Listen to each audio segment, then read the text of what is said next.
last, ano pa ito, last batch natin, batch 5 po. Nagkausap kami ni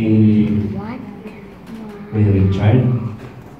Habang nasa sakyan kami, kwentuhan about tungkol sa salita ng Diyos. So, nagkakwentuhan kami tungkol sa last days.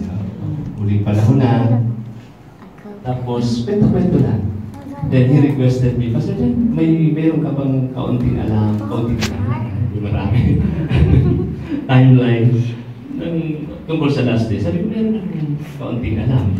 So sabi niya, may I request you to please come ngayon dito. At ito po, natuloy na siya. Okay? Handa na ba kayo sa pagbabalik ni Lord? Sigurado kayo makakasama. Maraming bagay, marami kayong napapanood, di ba? Sa all about rapture. Anyway, marami din dito, I know, na marami ng kaalaman tungkol sa pagbabalik ng Panginoon. Alam naman talaga natin babalik si Lord. Sigurado yun. Babalik. Kung kailan, yun ang pag-uusapan natin. Okay? So maraming aralin po kasi tungkol sa Biblia na kailangan ay maging malinaw sa atin. At ako naniniwala na malinaw sa inyo ang sa Greek-Greekong salita, ang tawag dito ay eschatology. Eschatology came from two words. Yung logi study, scholar, means study of the end times. So, maganda pag-aralan yan. At alam ko po, ang mga churches naman dito ay laging pinag-aaral. Pinipreach pa nga yan, di po ba? Madalas na ipinipreach ito sa ating mga gawain. Kaya na, minsan ay hindi nabibigyan ng malalim na pansin. Alam natin darating ang Panginoon, pero maganda rin pag-aralan natin yung a little bit about timeline. Kung paano pa ang pagbabalik ng ating Panginoon. Let us pray. Father, we thank you tonight that you are here. We praise you. We honor you. You are the owner of all times. And we ask the Holy Spirit to come. You are our great teacher. You know everything, oh Lord. Reveal those things that you want us to know tonight. And we give you praise and glory. Without you, we can do nothing. It's all about you, Lord. It's none of us. It's you. Please come and help us. In Jesus' name. Amen. Mamaya po, i-grab po ito, no? Kasi po, sa Bible teacher po kasi, ang ginagamit kami, ballpen at ano eh. Wala na kami gumamit ng PowerPoint. Sa preaching, okay yan. Pero sa teaching, napakahalaga na nagsusulat. Kayo din nagsusulat. Tama? Okay. Kung ano yung makuha ninyo, okay din yan. Enough yun sa atin. Amen? Ngayong gabi. So, ito pong pag-aaralan natin, yung inyong alam, marami na kayong alam. Ikakamada lang natin. Amen? Aayusin natin yung sunod-sunod na events na pwedeng mangyari sa huling kapanahunan ito. Nasa last day na ba tayo? Do you believe that? Yes. Oo. Kailan ba nagsimula ang last day? Kahapon. Kasi second day ngayon. Okay? Nagsimula po ang last day ng first coming ni Lord. So during that time, last day na yun. And we are in the last days. Okay? So the last day started when? The first coming of the Lord. Then we are now waiting for His what?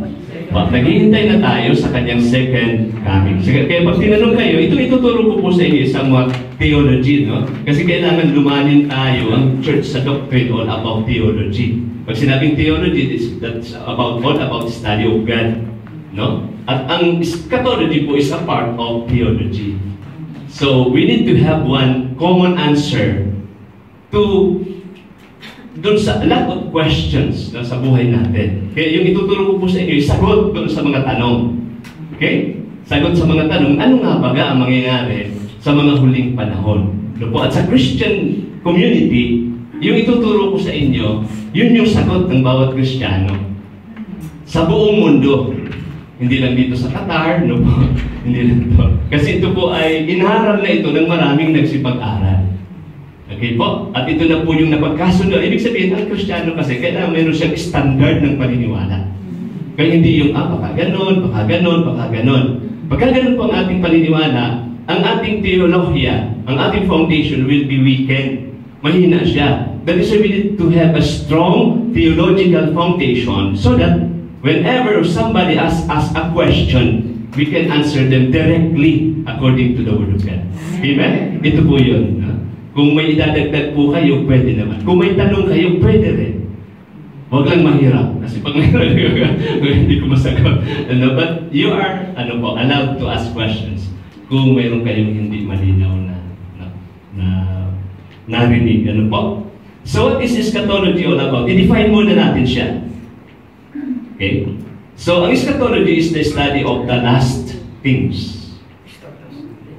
Okay? So this is a systematic study of eventualities and the capstone of systematic theology with every branch of theology finding its resolution in it. Sa Bible school po kasi, puro logy.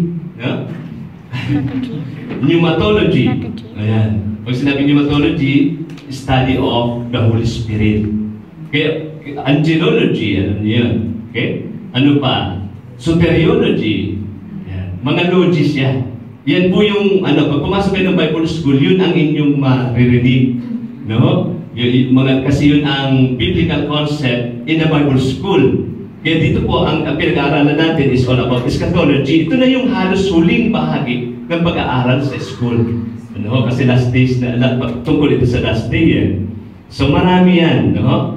So, galing ito sa Gregong salitang eskatos, which means to be in the last gasp. At the point of death. Ibig sabihin talagang, ang eschatology po ay yung katapusan na. So, pag-aaral ng mga huling bagay na mangyayari. Mahirap na ito ituro kasi prophetic ito eh. Mga prophecy ito na kailangan bantayan kung kailan nangyayari. No po? Kaya, parang hindi siya interesado pag-aralan. No? Mas maganda pag-aralan yung kung paano yayaman. Kasi nasa mundo tayo. Nasa mundo tayo, paano tayo magtatagumpay sa mundo. Yan yung magandang pag-aralan. Kaya minsan ito ay, pag nagtuturo nito, minsan natutulog yung nakikinig. Kaya, pwede po kayo matulog. No? You can sleep. No? So, this doctrine is concerned with death. Tingnan niyo po yung niya, no? Yung tinatalakay niya tungkol ito sa kamatayan, the end of the world. Kaya marami po yung scope nito ay malawak. Ano po? Ito ay nagpapatungkol sa kamatayan, katapusan ng mundo, the end of the world, the ultimate destiny of humankind. Saan ba tayo pupunta? Ano po? What else? The final events in the history of the world of humankind. The second coming of Christ. Kasama yung second coming of Christ. The resurrection of the dead. The last days, the paradise. Then po, ang laki ng kanyang, ang lawak ng kanyang nasasakupan. Kaya ito po ay kinukuha ito ng halos 1 taon ng pag-aaral. Pero ngayon, kukuhanin natin ng ilang oras. Hanggat sa abot natin makakaya, iiwanan ko kayo ng isang fundamental truth na pag natandaan ninyo, yun na yung sagot. Okay pa? Ngayong gabi ito. Ang tanong, mayroon pa, is there life after death? Sino naniniwala kung may pagkabuhay na magmuli? Lahat tayo. Tinuro na yan. Paulit-ulit na tinuturo yan. Ano po?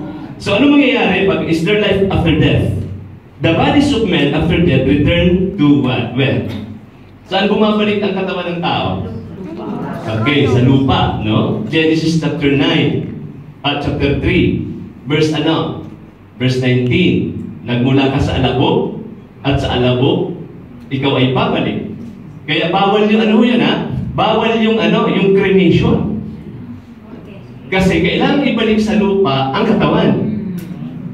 Okay? Pag cremate po kasi hindi na siya lupa, ash na siya. So, kaya pag tayo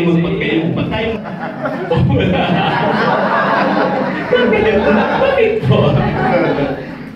Alam nyo, sa panahon, pag hindi pa tayo handang mamatay, hindi pa tayo handang mabuhay.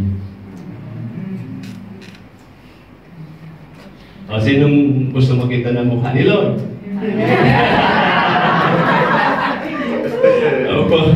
Okay. Then, of course, waiting for the full redemption of their bodies. And tingnan niyo po yung no? So, yung katawan natin nasa, ibabalik sa lupa. Yung ating spirit kaluluwa ay dadalhin sa heaven. May issue yun, no, ha? Kaya ito yung theology, no? Medyo bubuluhin yung utak ninyo. Kasi may issue between what? Soul and spirit. No? Ano ba yung soul and spirit? Yun ba iisa, interchangeably? Pag sinabi interchangeably, pwedeng tawagin soul yung isa o tawagin yung isa ay spirit. Kaya ang tao ay man and soul. That is the doctrine of dichotomy. Pag sinabi doctrine of dichotomy, dalawa lang ang tao. Huh? Dalawa lang. Katawan at kaluluwa. Pero may isa pa, di ba? Yung spirit. Kaya pag ang tao ay naniniwala sa spirit, soul, and body, ang tawag doon ay doctrine of trichotomy. So which one is true? Ano po kayo? Dicho? Tricho? Bakit? Biblical ba yun? Saan? First Thessalonians. Parang Diyos yun. First Thessalonians 5:23. May the, anong sabi doon? May the God of peace makes you holy, your spirit, your soul, and your body. And may you be preserved blameless until the coming of our Lord Jesus Christ. Amen? So trichotomy. Huh? Mahirap na doktrina yon. Kailangan linawin natin yan, no? No? Kasi po, ang soul and spirit, dinadaanan ko na ako kasi last days to, naka-depende dito yung ating kaluluwa at yung ating spirito. Amen? Ang kaluluwa at spirito, hindi mo pwedeng paghiwalayin. Magkaiba sila. Okay? Ano sabi ng Word of God? For the Word of God is living and powerful, sharper than any two-edged sword, piercing even to the division of soul and spirit, and what? And of joints and marrows. Joints and marrows. Pareho ba yun? Joints and marrows? Ano ba yung... Pareho, yun ang dicho yan, ha? Yung joints and marrows, hindi mo pwedeng paghiwalayin. Pag wala yung marrow sa bone, mamamatay ang tao. Pag wala yung bone, hindi mag-stay yung marrow. Magkaiba sila, pero hindi mo pwedeng paghiwalayin. Kailangan siya magkasama. The same thing with the spirit and soul. Okay? Hindi sila pwedeng paghiwalayin kasi walang buhay yung kaluluwa pag wala yung spirit. Okay? Yun ang doctrine of trichotomy. So pag may na-encounter po kayong dicho, hayaan na sila. Don't debate. Pero kailangan matibay ang iyong pundasyon. No? Pagdating po sa paniniwala sa ating kaluluwa at spirito. Amen? So yun, babalik sa Lord yun. Dinadagdagan ko na no, para isang pasada na lang tayo. Huh? Isang pasada na lang tayo. So what happened? Waiting for the fullness redemption of their bodies, and the souls of the wicked are cast into the hell. So kung yung kaluluwa ng tao na believers ay dire-diretso sa heaven, yun naman pong soul nung wicked, saan pupunta? Sa impyerno. Do you believe in hell? Yeah, dalawa lang po naman tayo, heaven or?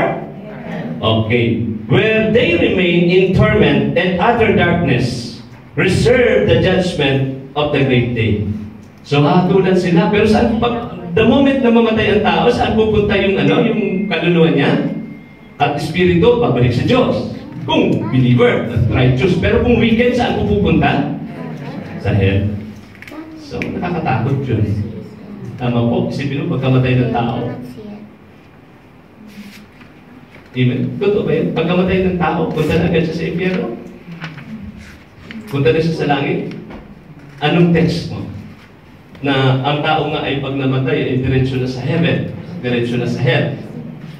Kailangan po kasi sa theology, may proof text ka lagi. No? Pag sinabing proof text, kailangan mayroon kang sandigan. na ang tao nga pag namatay, diretso sa heaven or diretso na sa impyerno.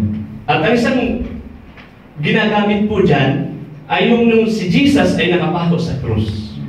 Amen? At siya ay, sabi nung isang nasa kanan niya at nasa kaliwa, sabi nung isa, kung ikaw anak ng Diyos, bumaba ka dyan, isama mo kami. Ano sabi nung isa? Lord, Jesus, alalahanin mo naman ako kung ikaw ay naroon na sa paraiso. Anong sagot ni Lord? From now on, you will be with me in paradise. Ano ba yung paradise? Pag sinabi paradise, what is that? Sigurado kayo? Pag paradise ba, heaven? O paraiso nga, o.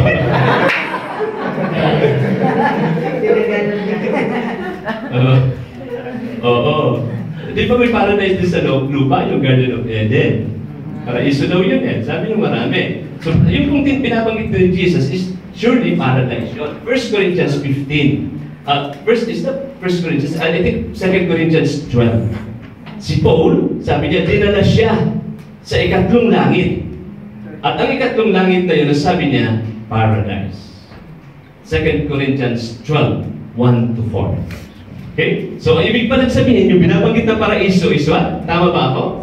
I know a man in Christ, so 14 years ago, si Paul ho yan, no? Whether in the body, I do not know, or whether out of the body, I do not know. God knows such a one was caught up. Yung caught up, dinala siya sa heaven, ano po? To the third heaven. Please move on. And I know such a man, whether in the body or out of the body, I do not know, God knows. 4. How he was caught up into where? Paradise. Ano yung third heaven? Paradise. Ano sabi ni Jesus?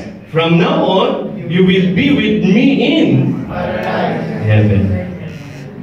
Third heaven is the abode of God. Pag sinabing abode of God, yan yung tirahan ng Diyos. Bakit po? Ilan ba ang heaven? Ilan po ang heaven? Okay. First? Kasi third eh. Bago naman din sa third man. First? The second. Ano ba ang first heaven? Where is the first heaven? Earth yan eh. Mula dito hanggang sa nakikita niyong alapaang, that's the first heaven. Yung second heaven, so mula dyan hanggang sa tuntungan bago dumating sa langit, second heaven. Sino nakatira sa second heaven? Tayo na andito sa earth. Sino nakatira po sa second heaven? Parang yun, di po ba? Mga demonic forces yun.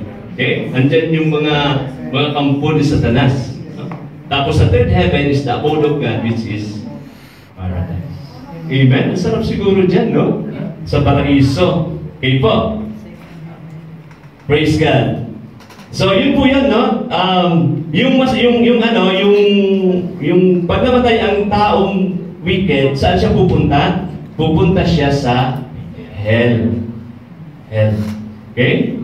Ano naman po ang magandang benepisyo na matatanggap natin? The souls of the believer of death made perfect in holiness and do immediately pass into glory, and their bodies being still united to Christ do rest in graves until the resurrection. So yung soul and spirit, nasa ano po? Ando na sa heaven. Pero yung ating katawan, hihintayin niya yung alin? Yung resurrection. Kasi bibigyan tayo ng gandang what? What kind of body? Katulad kay Jesus, ang tawag doon ay glorified body. So, mamaya natin lilinawin yan. So, alam na po natin na may pagkabuhay na magmuli. Ano ho? Ang tanong sa akin ay, Pastor, ano bang itsura natin sa langit? Kayo po, anong gusto ng itsura sa langit? Yan pa rin ba?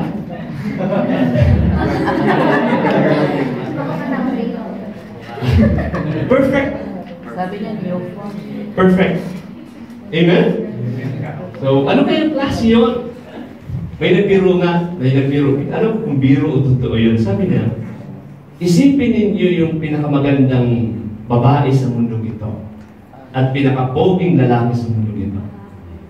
Nagbiro lang siya. Sabi niya, times 10 yung kagandahan mo at kapugihan mo. Times 10. Amen? Sino bang kilala yung magandang artista? Opo. Okay.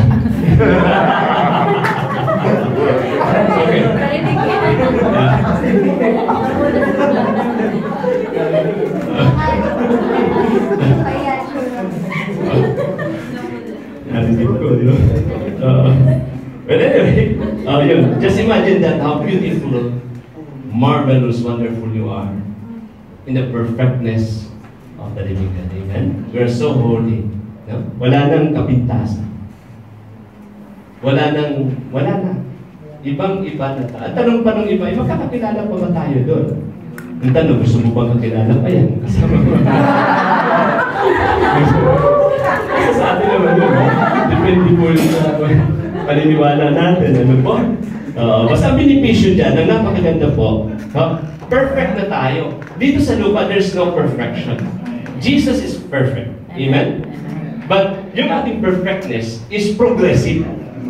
Hanggang sa, ang complete perfection natin ay pag nasa heaven na tayo. Amen? Kasi sa heaven, wala nang wala nang sin doon. Dito sa lupa, habang narito tayo sa lupa, maraming imperfections dito. Amen? Tayo mahuhulog sa kasalanan. Magkakamali. So, andyan pa yan, habang narito tayo sa lupa. Amen? Sino po dito ang hindi na nagkakamali? Yung parang panlangit na siya.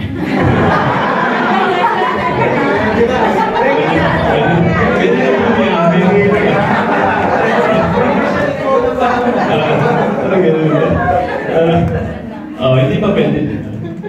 Kaya tayo po, pinoproseso lang natin Panginoon. Amen?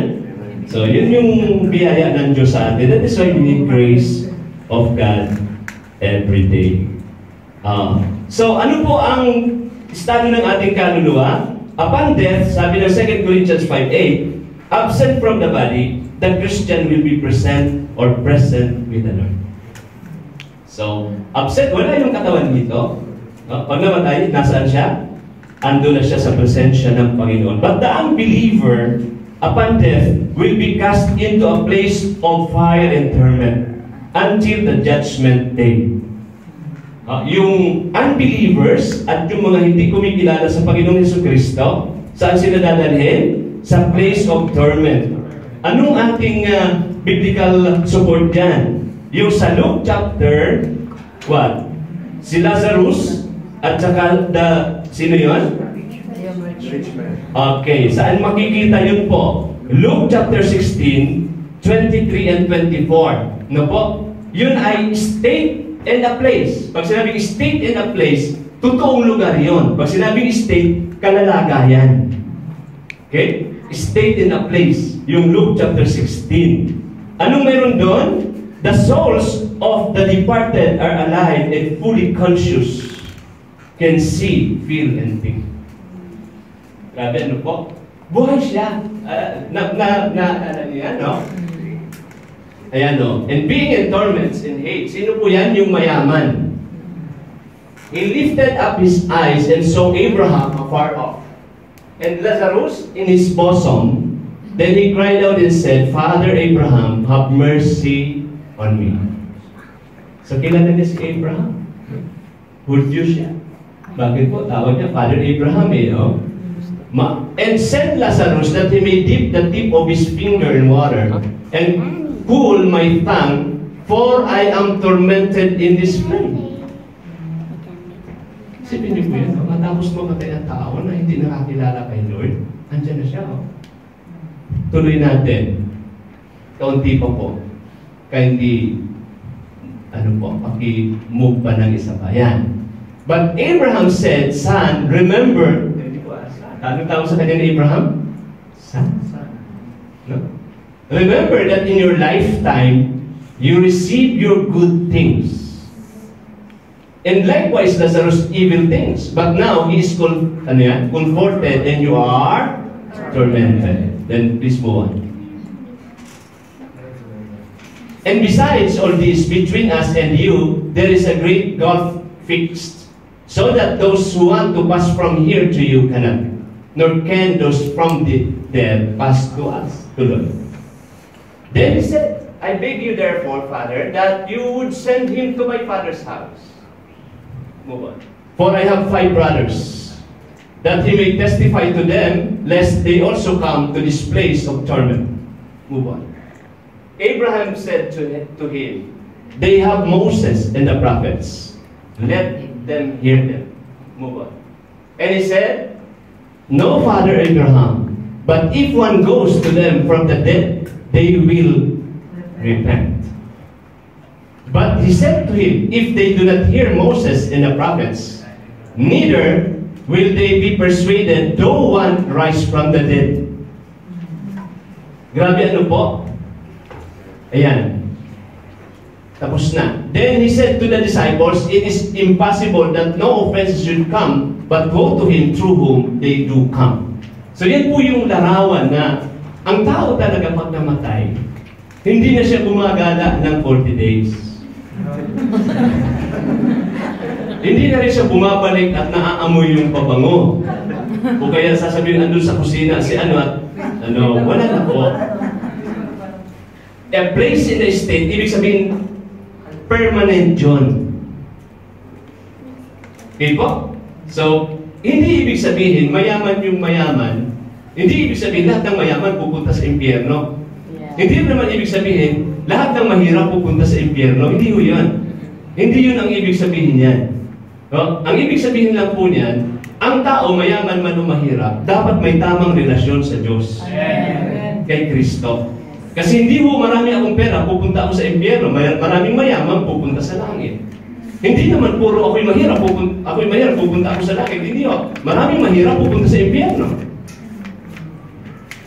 Ang usapan dyan, ano ang relasyon natin sa Diyos? Pero tingnan niyo po yun, no? May pakiramdam. The wicked experience tremendous pain and suffering. The redeemed are in heavenly bliss, the bosom of Abraham. So may verbal communication is possible between inhabitants of both sides. Although heaven and hell are separated by a great gulf, the departed cannot return to communicate with the living. Wala na po. At yan pong anyway, sa bandang huli natin, duduksungan pa natin yan. So, alam na po natin kung saan napupunta ang tao. Amen? Grabe, ano? So, kung wala tayong magkakilala kay Lord, no? Nakakapangamba, no? Sipin niyo yun. Wala nang, wala nang second chance po yan, ha? Hindi pwedeng, humihingi ng tao, na po. Ang pagkakataon ng buhay ng tao ay habang buhay dito sa lupa. Pagkatapos ng buhay dito sa lupa, yan na ang kanyang pupuntahan. Sabi nung marami, Pastor, totoo ba yan? Sulat lang naman yan, ha? No? Totoo ba yan? Paano natin masasabing totoo yan? Sabi ng Bible, of course, yes, first. No? Sabi ng Bible. Pero paano mo malalaman totoo yan? Pag namatay na tayo.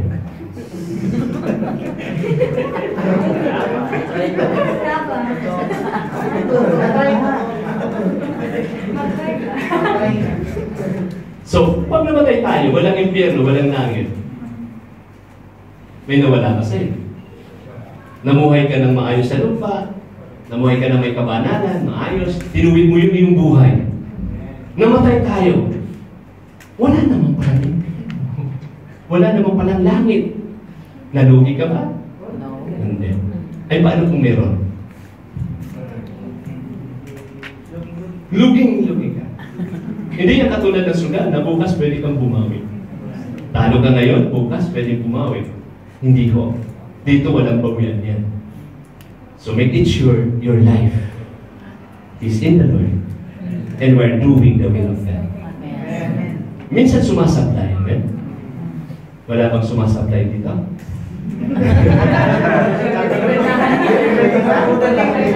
Yun yung grace. Yun yung grace, no? Why we need grace? Kasi nga po, kung walang grace, hindi tayo makakapunta sa heaven. Kung walang grace, hindi natin magagawa ang kalooban ng Diyos. So, the grace of God brings us to God.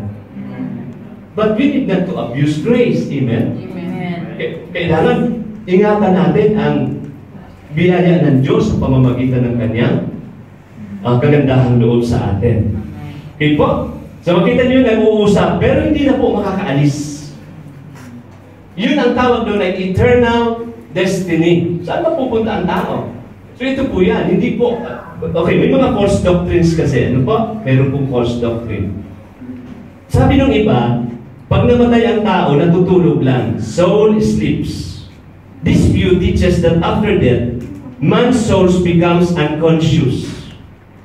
So, andyan lang siya, tulog lang. Parang di ba, pag ang tao nasa ano na, yung nasa kabao, pag tinignan mo ganyan, sabi na, parang tulog lang. Kaya pag tinignan mo yung natutulog, parang ganun lang. Tulog lang. Opo. Totoo naman yun. Parang tulog lang, no? Yung tao. Tapos sabi ng iba, ang tao yun ay anihilate. Yung pong doctrine na yun, yung natutulog lang, doctrine yan ng mga sahabat sa balista. So, tulog lang, ganun sila. Okay? Ang doctrine naman ng Jehovah's Witness, ang tawag doon ay annihilate or annihilation. This doctrine teaches that there is no hell. Okay po? Sa kanila walang impyerno. When dies, he will cease to live. Ang taong namatay sa Jehovah's Witness, so I'm dinadrive ko na ito sa religion, no?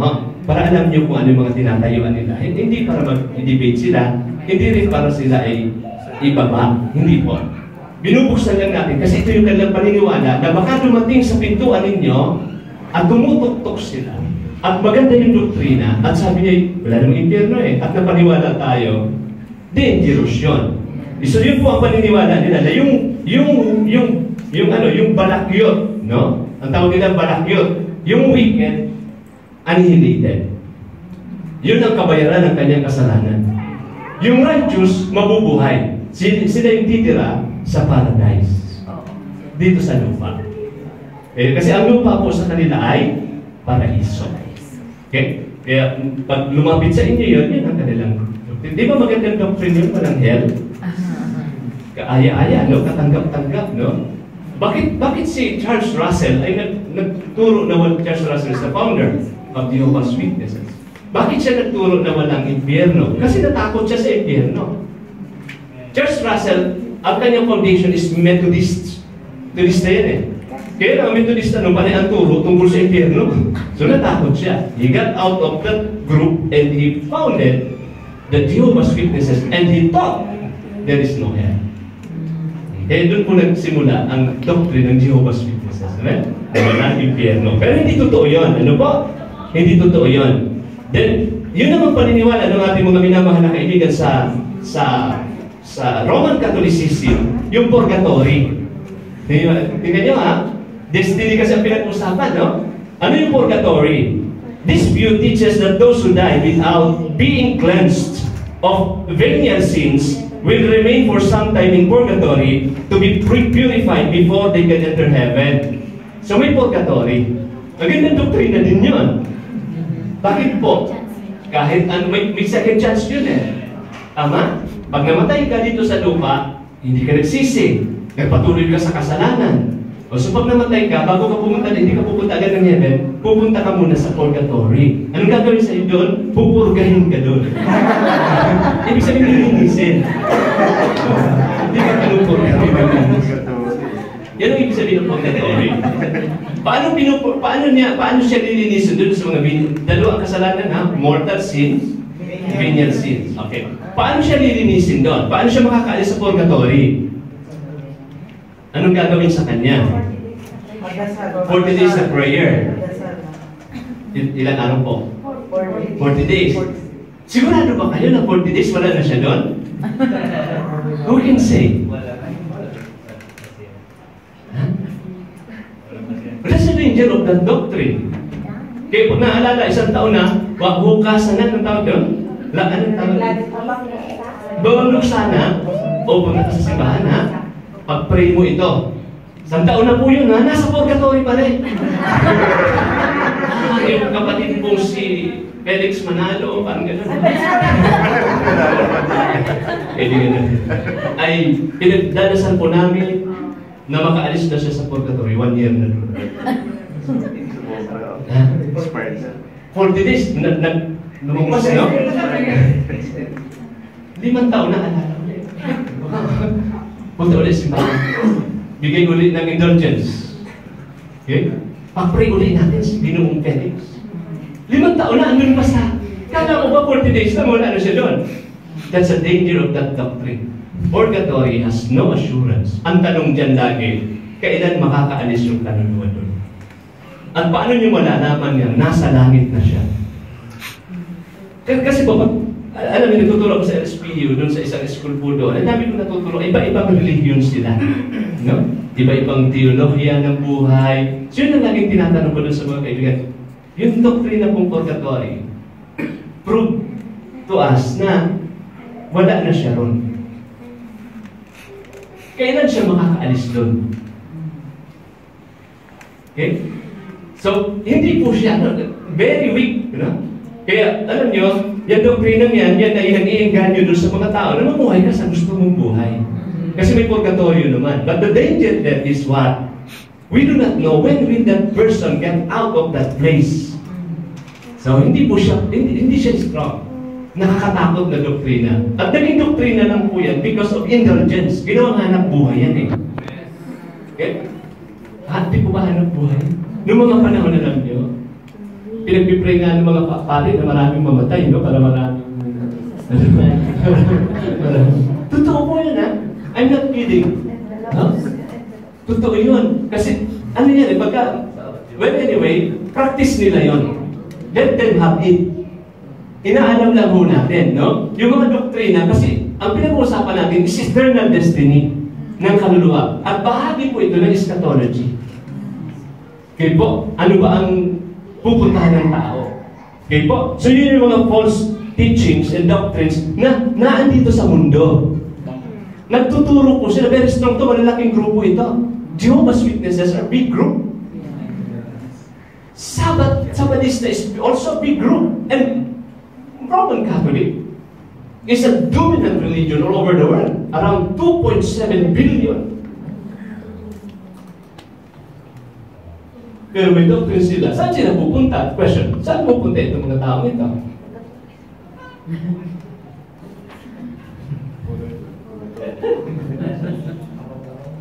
Kung matapos ang buhay nila, where are they going? Kung mali po ba ang doktrina, ano mangyayari? Pag mali ang doktrina, saan sila pupunta? Kaya yung doktrina po, ibig sabihin ng doktrina ay aral, kailangan tama ang aral natin.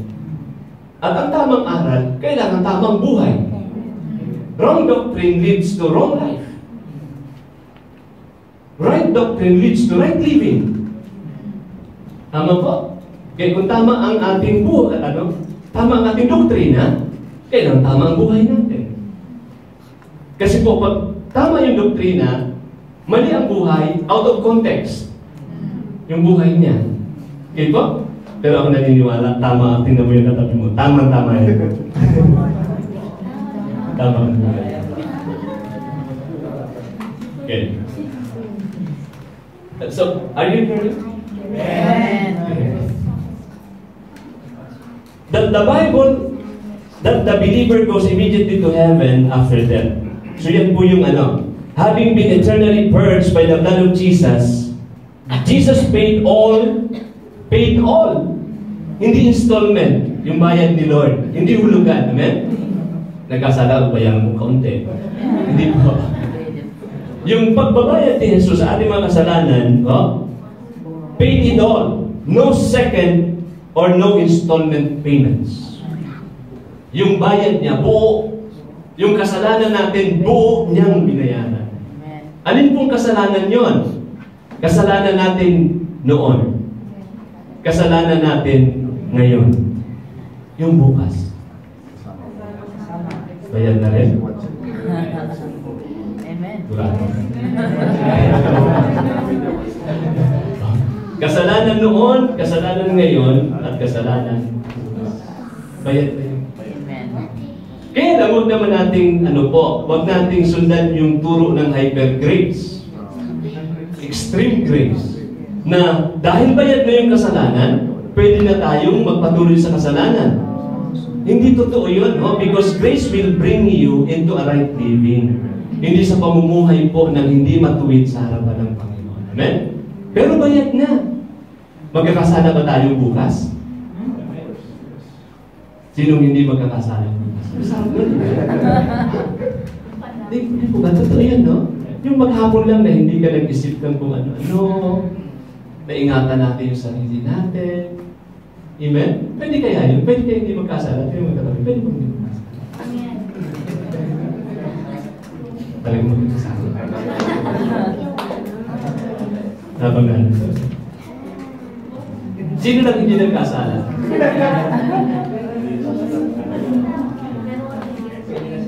Si Jesus, di ba? Hindi nagkasala si Jesus eh.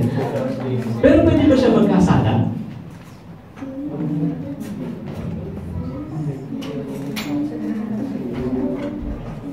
Inakulang niya yung kasalanan natin. As human, pwede? As God, ang tawag doon, as God, impeccable, hindi siya magkakasala. But as human, peccable. Pwede? Pwede.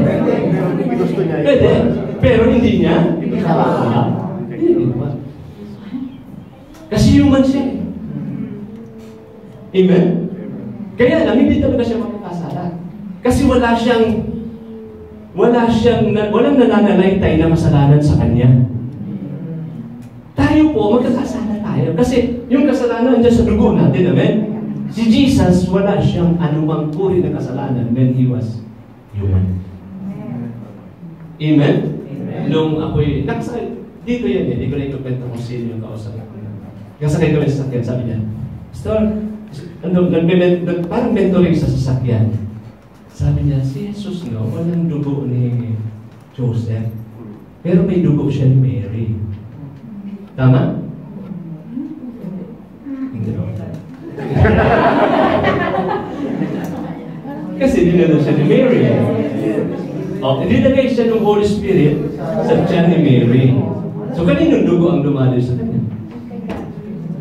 Sa Holy Spirit.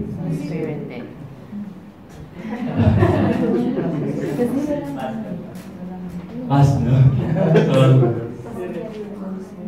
Kahit it's not me. 5 yata kaming pastor doon sa sasakyan. Nagkukwento siya siya. No? Nasabi niya, walang dugo siya ni Jesus, pero may dugo siya ni Mary. And that's a very dangerous teaching. What if hindi natin maituwid yun? Wala siya dugo ni Mary. Yes. Ang dugo niya galing sa Diyos. Amen. Kasi kung may dugo siya ni Mary, marumi ang blood ni Mary. Yes. So hindi siya pwede maging tagapagligtas. Wala siyang blood. Yung the medical cord na magkaugnay kay Mary at kay Jesus, hindi nagta-transmit ng blood yun. It only transmit nutrients ng food and oxygen. But there is no blood. Kaya si Jesus po, walang blood ng natural na tao. From Mary and Joseph, wala. Jesus is a sinless when He became man. Kaya pwede siya nagpagtubos. Siya lang po ang hindi nagkasala. Amen? Okay ba yun? O, kaya, nandito sa Qatar yun, yung teaching na yun, no? Okay. So, I told that person, sabi ko, delikado po yan yung teaching ninyo yan, no? Oo. Kasi hindi siya magiging savior. Okay po? So, nasaan na tayo? So, binayaran ng Panginoon, Jesus paid all our sins. Bayad po lahat yan. Amen? Di ba magandang balita yun? Pero hindi dapat natin, laging sinasabi natin, yung kaligtasan natin is not a license to go on sinning. But our salvation should be a way for us to live a life that is holy. Amen? Di ba masarap po yun? Ay, ligtas na ako. Kaya po yung mga tao nagpabalik-balik sa kasalanan, yan yung mga tao hindi sila sigurado sila ay ligtas. Ano po? Yung doubtful, yung kanyang salvation, ligtas ba ako? Hindi. Ligtas ba ako? Hindi. Nakakatakot yun. So make it sure that you are saved and live a life that is holy. Amen? Ang tawag doon ay, yung bunga ng ating kaligtasan ay bunga ng kabanalan. Tama? Yan. Kaya pag ang tao po'y ligtas at papatuloy sa kasalanan, doubtful yung kanyang buhay. No? Hindi niya pwede sabihin na bayad na yung kasalanan, hindi pwede. Grace should not be abused. Okay po? Praise the Lord. So, nasaan na tayo? Now, let's move on sa second coming ni Christ. God has appointed a day wherein He will judge the world in righteousness by Jesus Christ, to whom all power and judgment is given of the Father. So, sino po ang hahatol sa mundo? Si Jesus. So, yung kanyang first coming, mayroong second coming. So, ang pinag-uusapan po natin ngayon ay yung kanyang second coming. So, yung first coming niya, tingnan niyo yung doctrine ni Mr. Kibuloy. No? Maganda yung doktrina niya. No? Ano yun? Anong nangyari sa kanya?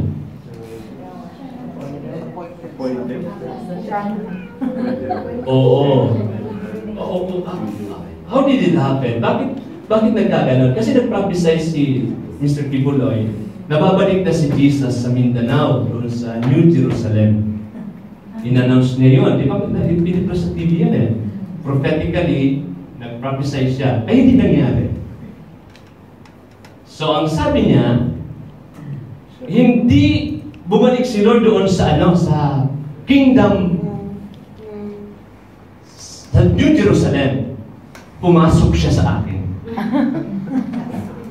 Gusto ko makuha niyo yung background, no? Kung bakit niya sinabi yon. At dahil siya pumasok sa akin, now, I am the appointed Son of God. Kita niyo po? May magagawa ka ba? Pumasok sa kanya si Jesus. Kaya siya na yung Son. Kaya sabi niya, dadaan kayong lahat sa akin. Kaya hindi kayo dumaan sa akin, hindi kayo makakapunta sa heaven. Tapos dahil nga po, kailangan pa niya ng maraming teaching, no? Sabi niya ngayon, yung Son, kinuha na yung name niya. At yung name ng God, inilagay na sa kanya. Kaya siya na ngayon si Father. Siya na yung God. Nakita niyo po, ano? Mga excesses in teaching. Delikado yun. No? At teaching niya ng oneness. Yeah. Oneness. May oneness ba dito? Sa Qatar?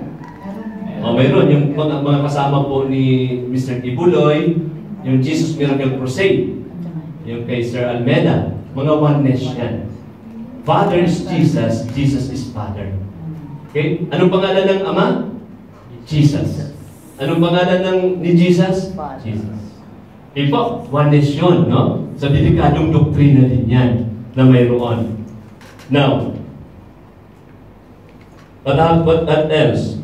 In which day, not only the apostate angels shall be judged, but likewise all persons that have lived upon earth shall appear before the tribunal of Christ to give an account of their thoughts. Tingnan niyo po ang hatulan, ha? Yung inisip niya. Mga inisip niya, thoughts. Kumusta po tayo mag-isip? So, pati isip, hatulan mo. Yan. Kaya, ayusin na natin yung isip natin. Lahat ng inisip natin alam ng Diyos. Tama? Magmula sa langit, sabi ng Word of God, Kanyang minamasdan ang lahat ng tao na Kanyang nilala. Nagmamasid siya, namamahala sa lahat ng tao na Kanyang nilala. Ang isipan nila ay sa Kanya ay wala. Walang malilingin sa kanilang gawa. Kaya alam po ng Diyos, lahat ng inisip natin, and that will be judged. Nakatunan ng Diyos yung thoughts, yung words, lahat ng ating sinabi, nakatunan ng Diyos. Amen? Kumusta po kayo? Ano mga sinasabi natin? Tingnan niyo, no? Yung iniisip natin, alam ng Panginoon, that will bring to the subjection of what? Judgment. Yung sinabi ng tao, hahatulan din ng Diyos. At maging po yung mga ginawa ng tao. And to receive according to what they have done in the body, whether good or evil. So, kaya kung namin minamahal, no? Bantayan natin yung ating isipan. Bantayan natin yung ating mga words. At bantayan din natin yung ating mga ginagawa. Amen? Because everything will be brought. Saan? Sa presence ni Lord. At hahatulan niya. Nakakatakot ba yun? Parang nakakatakot ng mag-aral ng end times, no? Sipin-sipin. Kaya po tingnan niya, no? Di ba sabi naman, we have the mind of, we need to have the mind of Christ. So kaya mula ngayong gabi po, bantayan natin yung isip natin kasi kasama pa na yan. Sa ilalantag ng Panginoon, wala nga namang bagay na nakatakot sa Diyos. Amen? Kaya pagharap natin sa Panginoon, lahat yan. Lahat yun, no? Ay ilalabas ng ating Panginoon. So yan po yung second coming, ano? Yun yung appointed day wherein He will judge the world in His righteousness. Ang tawag doon ay second coming. No po? Now, time of the second coming of the Lord, kailan ba yan? Alam niyo po ba kung kailan babalik si Lord? The exact time will be unknown. So hindi tayo pwedeng mag-prophesy na dating si Lord. Hindi natin alam. Yung exacto, Matthew 24. Okay? Yan yung mga text po niya. Kung kailan siya babalik, hindi natin alam. Bakit hindi pinaalam ni Lord? Alin mo ba mas maganda? Pinaalam o hindi? Pero sinabi ni Lord, okay, babalik ako sa November 30, alas 10. What are you going to do? Doon na lang mag-repent, no? Alas 10, 29 ng gabi. Opo. Kaya bakit hindi niya nga sinabi, ano po? Para tayo naging handa. Hindi ba unfair si Lord? Hindi ba unfair yun? Hindi naman, no? Because God is always fair. At gusto talaga ng Diyos na ang tao'y makapamuhay ng maayos. Gusto ng Diyos yun, no po? Kaya hindi niya sinabi. The exact time will be unknown. But by the signs, we can know the nearness of it. Makikita natin yan sa Luke 21:31, 1 Thessalonians 5:2 and 6. And what are the signs of the coming of Christ? Alam natin yun sa Matthew 20, Matthew 24. Lalabas ang maraming bulaang Kristo. False Christ. Wars and rumors of wars. Natural disasters. Malapit na ba? Marami na po bang bulaang lumalabas ngayon? Dami, no? So, ano pa? Wars and rumors of wars. Alam nyo, panahon pa ni Jesus Christ, marami na yan. Mas marami nga ang false Christ nun eh. Yung mga wars nun, mas matindi ho ang wars nun. Huh? Grabe. Natural disasters, yan. Ay matindi ang natural disasters natin, di po ba? Dati ang lindol sa Pilipinas, mga isang beses lang sa isang taon, pero ngayon, sunod-sunod, no? Mga natural disasters yan. Yan, mga warning yan din Lord eh. Ang ulan, sabi ng Mulugdan, ang ulan ay nagdadala ng pagpapala. Subalit, pag ito'y sobra na, ito'y dadala ng sumpa. So rain should be a blessing. Pero minsan, sumpa siya. Kaya pag sobrang ulan, hindi siya blessing eh. Hatol siya ng Diyos. Paalala siya ng Panginoon. Amen? Sa mga tao. Okay po? So, what else? Persecution of believers. Then evangelization of the world. Apostasy. Pag sinabing apostasy, ito yung pagtalikod. Then, regathering of Israel.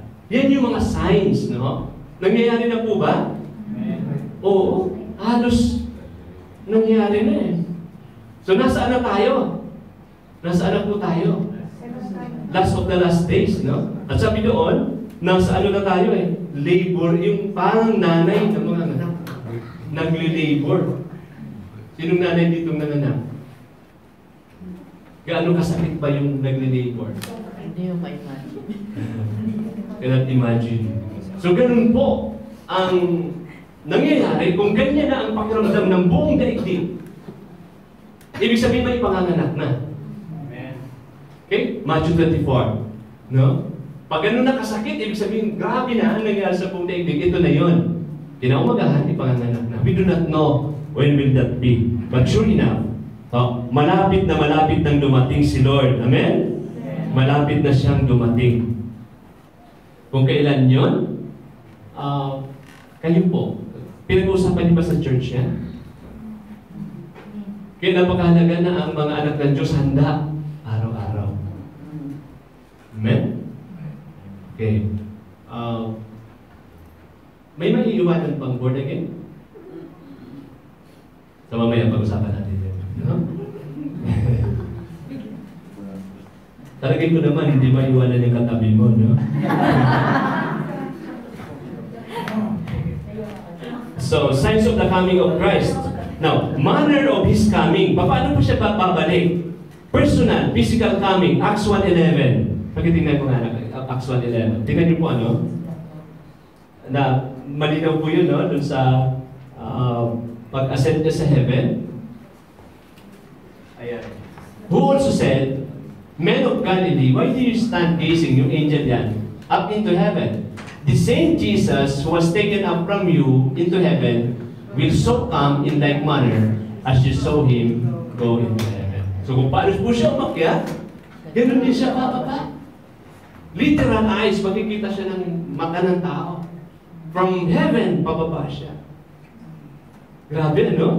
Pwede nang pikiin nga ho yan, no? Yung hologram, yung ginagamit nila na ano, kala mo, dyan na si Jesus. Naalala ko yung sa kong kasama if you would remember, si Pastor Rico Mariano. Yun po ay siya ay guard, guardia siya ng mga ni Bill Gates. Yung mga computer managers ng sa Indonesia. Ano yan bodyguard? Parang bodyguard. Ano po, ito yung mga managers nila, magkataas posisyon. Ano po? Bodyguard siya. Kaya magaling sa warando yun yung martial arts. Na-meet niya si Yan ang trabaho niya. Pinipento niya, sabi niya, one day, bukas, kasama ko sa team sa Pilipinas. Doon sa Indonesia, one day, kala namin nandun si Bill Gates. Yung picture niya na nagsasalitaan doon sa stage. Hologram pala. Oh. So kaya po pwede nang pikiin, no? Pero alam naman natin na hindi. Alam natin kung sino ang darating. Amen? Amen. Sa atin. Okay? So the day, nasaan tayo? Visible coming. Matthew 24:27. At biglaan ito. Walang announcement. In a twinkling of an eye. Okay? Sa pagtunog ng trumpeta. Tama? Sa pagtunog ng trumpeta. Yeah. In a twinkling of an eye. Isang-isang tata. Grabe ano po? So, si Jesus ay darating na ganun kabilis si Lord. Okay, split what? Split microsecond. Microsecond is the tenth of your twinkling of eye. Ganun kabilis yung pag sinabing twinkle, no? Yung isang ganyan nyo, i-divide mo ng 10. Yun po ang twinkle. In a twinkling of an eye. Ganun kabilis. Hindi mo dahan-dahan mo, ay, si Lord, hindi mo. Ganun kabilis ang pagbalik ng Panginoon. Amen? Oh, grabe. Huh? And then of course, what will happen? Ang pagbabalik ng Panginoon is glorious. Titus 2:13. Kasama niya yung mga anghel. And then of course, victorious. Revelation 19:11-6. What are the purposes or what is the purpose of His second coming? Magkakaroon ng ano po? Mamaya i-draw natin yan.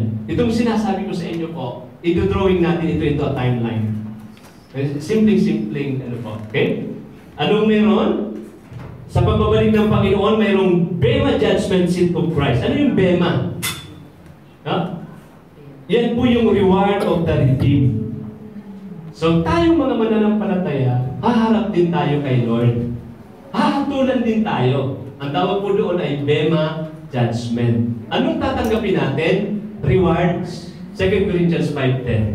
Then, we must all appear before the judgment seat of Christ, that each one may receive the things done in the body, according to what he has done, whether good or bad. And that is what we call Bema.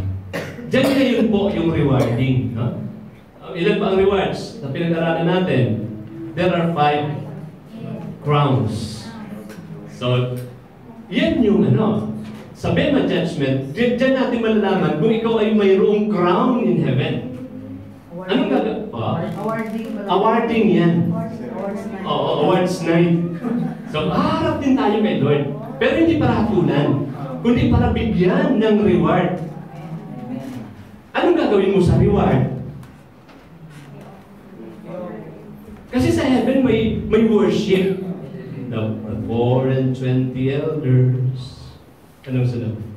Play around the throne. Casting forth thy crowns at your feet. Tingnan niyo po, ini-offer nila yun in worship. Sabi ng ibang believer, Pastor, kahit sa heaven wala na akong reward, ang mahalaga nasa heaven ako. Kaya wala na siyang crown. Meron binibigay si Lord. Sabi ni Lord, okay, pag namuhay kayo ng ganito, may rewards. Tayo. Kaya hindi pwedeng tanggihan yun, binibigay ng Panginoon yun eh. Okay? Kaya let us work for that. Para sa Bema Judgment, pagharap natin sa Panginoon, ang sabi ng 2 Corinthians 3, yung paglilingkod natin sa Diyos na gold and silver and precious stones, what will happen? When the eyes of Jesus looks at that kind of material, sabi doon, hindi siya masusunog. Kasi mga totoong paglilingkod yun. Pero yung mga paglilingkod na hay, straw, and wood, pag tinignan siya nung yung flaming eyes of the Lord, matutunaw siya. Pero sabi, makakapasok siya sa langit. Kaya naman siya reward. Kakalungkot naman, di ba? Yung katabi mo may 2 crowns. Di pwede manghiram. Pero parang hindi pwede. Pinaghirapan niya yun eh. Kaya sabi doon, kahit sa heaven, may godly jealous. Kaya dito pa lang sa lupa, pagputihin natin. Amen? Be steadfast, immovable, always abounding in the works of the Lord. Remember that your labor is not in vain in Him. Maglilingkod ka na lang, naglilingkod ka na rin lang, maglingkod ka na. Amen? Tutuhanin mo na. Nagbigay na rin lang tayo ng buhay, todo na. Amen? Amen. Don't make any reservations. Yes. Paglilingkod sa Panginoon, talagang lingkod. Todo, walang ayawan. Sabi sa katabi, walang ayawan. Baka maganda yung simula natin, umayaw tayo alam gawin, sayang naman. Huwag kang ayaw. Amen? Kasi may rewards po.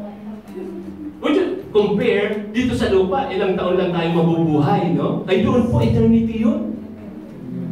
Ang habang panahon na doon. Maganda ba sa heaven? Yes. Sino gustong mauna? Amen. Masarap kaya sa heaven? Pastor, parang walang katril-tril sa heaven. Ganun ba yun? How will you look at heaven? Ano bang meron sa heaven? Anong meron sa heaven? Sabi nun, yung dadaanan ito, gold. Kaya walang aakyat na magnanakaw dun, no?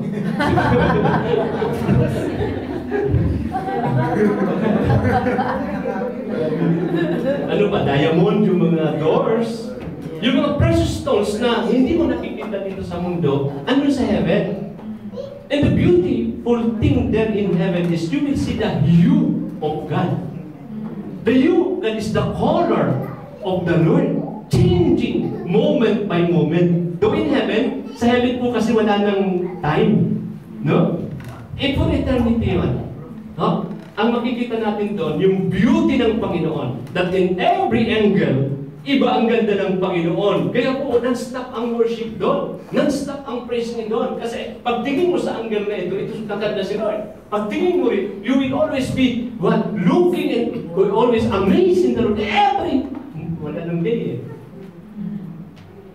Ganun po ang Diyos. Amen. Hindi siya yung boring na gagawin namin. Hindi. Kaya sabi ng Lord na you will be worshiping God. Grabe. Amen? That is for all eternity. Kaya di po ba pag sinabi ng Corinthians, sa heaven, iba-iba ang level ng liwanag ng tao. May kakulay ng araw, may kakulay ng moon, may kakulay ng stars. Depende yun sa lapit mo sa Diyos. Amen? Kasi yung ating glory, no? Depende yan sa paglilingkod natin sa Panginoon. Amen. Sana yung ating ginagawa po ay huwag masunog. Huh? Sa Judgment Day, during the Bema Judgment. And then the purpose of His second coming is the Great White Throne Judgment. Ihato na niya yung mga non-believers. Cast into a lake of fire. And that is also for all eternity. Wala na po. Wala nang alisan doon.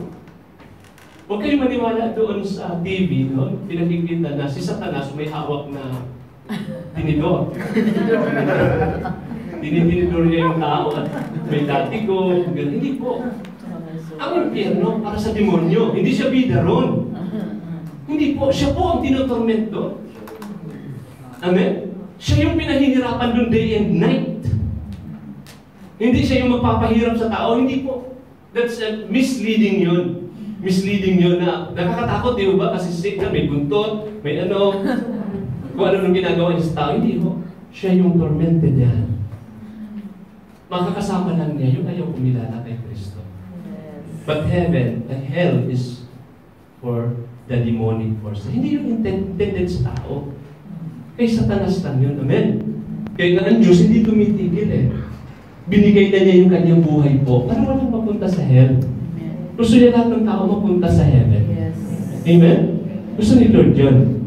Kaya lang, hindi lahat talaga mapupunta sa heaven. Kasi mayroon talagang ayaw sumunod sa ating Panginoon.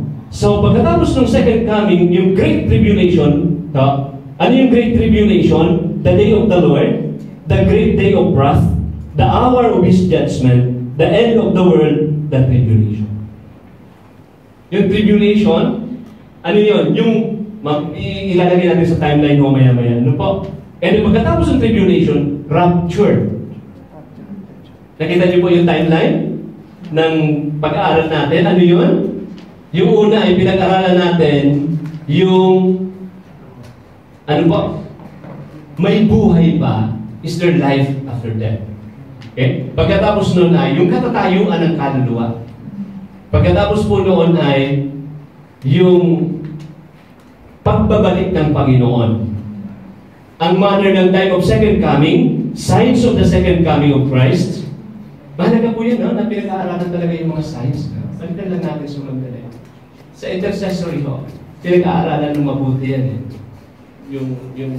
Kasi alam niyo, maganda nga ang church may mga strong intercessors.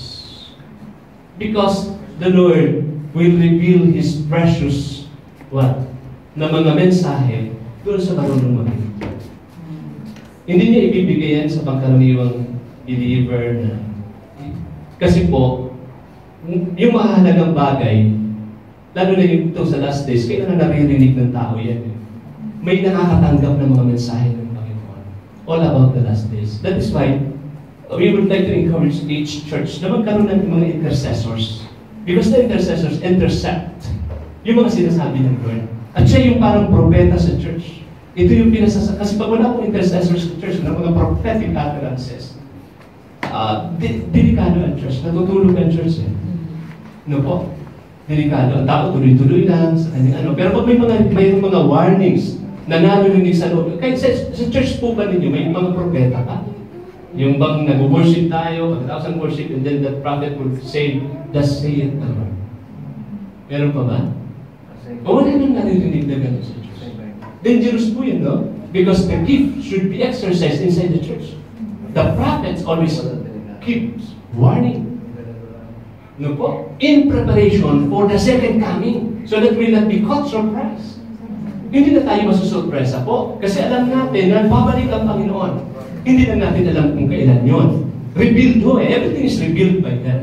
Lahat ng mangyayari po, ipinahayag na ng Diyos. Amen? Wala siyang itinago sa atin. So, yan. Ano pa? The Great Tribulation, then the Rapture. Sino pong naniniwala may Rapture? Amen. Ang rapture po is a sudden catching up or removal of believers from the world. Ang tawag yan ay caught up, rapturo. Sa salitang Latin is rapturo or caught up. No? Yan. Sa Corinthians. No? Although the term rapture is not found, yung rapture itself is not found in the Bible, it is taught in the Old Testament. Sino po yun? In the case of Enoch and in the case of Elijah. So sa Old Testament pa lang po, yung concept of the rapture is very clear. Sila kinuha ng Panginoon, transported where? Kinuha sila ng Diyos, dinala sila. Alaga namang itinago sila ng Panginoon. Hindi po, ang tawag doon ay rapture. Amen? Totoo bang may pagkabuhay na magmuli? Dahil hindi po nakita sa Bible yan.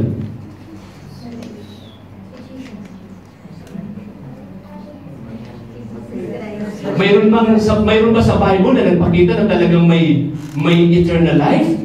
At talagang may rapture at talagang totoo? Mayroon. Saan nyo makikita yon? Sa Matthew 17, nung transfiguration. Sino ang lumabas doon? Si Moses ay tao siya sa Old Testament.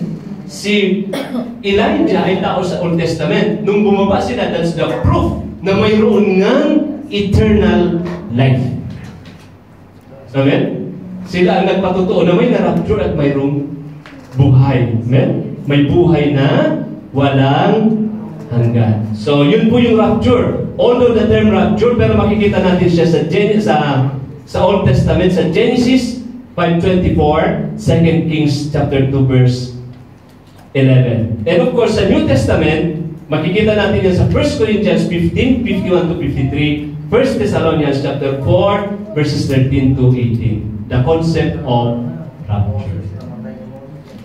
Diba? Kailan ba mangyayari ang rapture? And then of course, pagkatapos ng rapture is the millennium. Ano po yung millennium? Is Christ 1,000 years rule on earth. So pangako ng Diyos yan kay David, no? Na yung kanyang seed ni Abraham, through David, sino yon? Ay maghahari, magpakailanpaman. Sino yon? Si Jesus Christ. And that will be, kailan yon? Sa millennium. Huh? And pagkatapos ng millennium, 1,000 years of Christ, what will happen? The new heaven and the new earth. Bagong langit. Anong mangyayari dito dito po, sa mundo? What will happen to this earth? Ano mangyayari dito? Kasi ang sabi po ng mga minamahal kaibigan natin na saksi ni Jehovah, ito yung paradise. Ibig sabihin, hindi siya magugunaw. Ano mangyayari dito sa mundo? Magugunaw. Anong gagawin? Ano pong gagawin sa earth? 2 Peter chapter 3 verse 10. Tingnan po natin.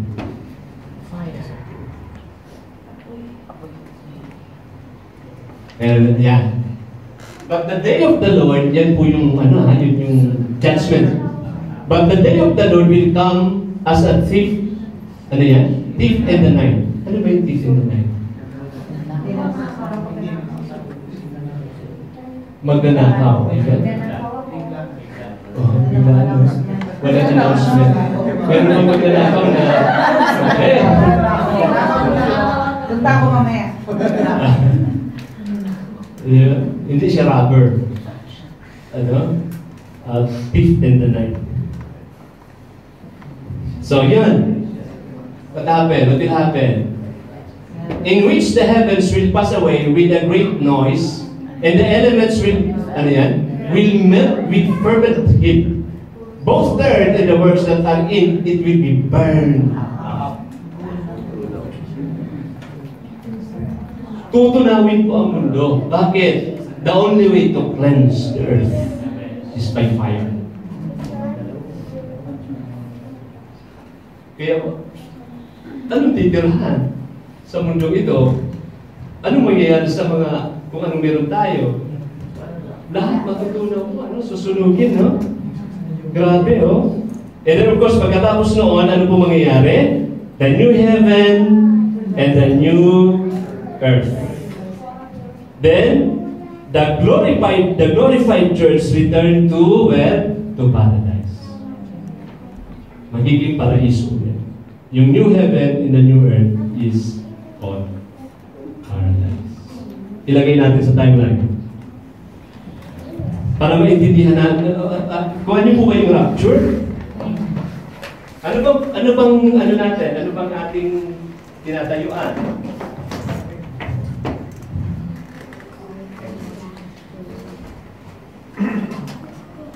So, yung pong pinag-aralan natin, lagay natin sa drawing, sa papel. Okay? Okay. Tataas mo. Okay, tataas ang papel. Okay, bumaba. Ito po yung mga tinatay. Ito-drawing natin yung ating pinag-aralan. Kung ang stand natin ay tatlo po, view. Ano yung view pre-trip, mid-trip, and post-trip. Ibig sabihin ng pre-trip, bago mag-tripulasyon, at bago babalik ang Panginoon. Pag mid, ibig sabihin kalahatian. Pag post, doon sa 7. Bakit pa may 7? Bakit pa may tribulation anyway? Bakit may 7 years tribulation? Anong dahilan po? Wala bang magawa si Lord? Sige, herapan ko kayo kasi wala akong magawa. May dahilan po yun. No? Bakit pa magkakaroon pa ng tribulation? Bakit nga ba? Okay, bago tayo pumunta ron, i-alaman natin. Sasagutin natin yun, amen? So kung ang tatlong posisyon ano yun? Pre, mid, kalahatian, and post. Pagkatapos. Yan. Ngayon pa lang po, saan kayo dyan? Kung ano mang posisyon ninyo, it doesn't matter. As far as your faith is concerned. Amen. So, non-debatable. Amen? Okay. So, pag pre-trib ho, itong tinatayuan nito, at dito ako, kung mute dyan kayo, bahala kayo. Loaded ako. Kung gusto sumama sa akin kayo. Sa pre. Yeah. Pag sinabing pre, ibig sabihin, before tribulation, Matay ba yan sa magkakaroon ng rapture. Sino ito? Yung church. Sino po ba ang church? Tayo. Yan. So, saan ito makikita? 1 Thessalonians 4:13 to 18. Yan. Anong mangyayari dyan sa rapture na yan? Pag sinabing rapture, bababa na si Jesus. In the mid. Okay. So, ang rapture, ito ang paniniwala natin, Pre-trib. Ang pagbabalik, ang second coming ni Jesus Christ ay 2 stages. Okay? Ano yung first stage? Second stage. Ano po yung first stage? Bababa siya, 1 Thessalonians, kayo hindi let us read. Yan. But I do not want you to be ignorant, brethren, concerning those who have fallen asleep. Lest you sorrow as others who have no hope. For if we believe that Jesus died and rose again, even so God will bring with Him those who sleep in Jesus. For this we say to you by the word of the Lord, that we who are alive and remain until the coming of the Lord will be by no means precede those who are asleep. For the Lord Himself will descend from heaven with a shout, with the voice of an archangel, and with the trumpet of God, and the dead in Christ will rise first. Sino ang mga dead na yan? Kala ko ba pag namatay ang tao, tayo, diretso na sa heaven? Sino yan? Yung glorified body lang. Yun yung mga dead in Christ. Glorified body. Nasaan sila? Yan yung nasa bosom ni Abraham. Mga Old Testament people yan na naghihintay kay Kristo. Okay? So sila yung unang, sabi dyan, sila yung unang bubuhayin. May Kristo na po ba sa Old Testament? Mayroon na, wala pa? Wala pa. Wala pa. Nasaan si Jesus sa Old Testament? Old Testament. Before Jesus. Meron na. Meron na.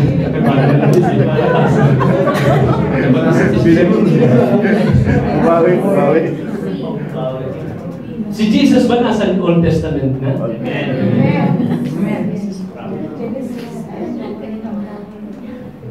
Nagturo ako ng Trinity sa Gitaw.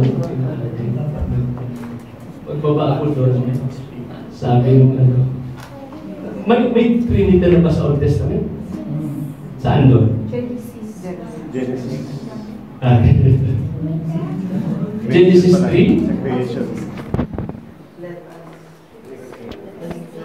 Yung Genesis 1:26 is what we call Elohim, or plurality of God.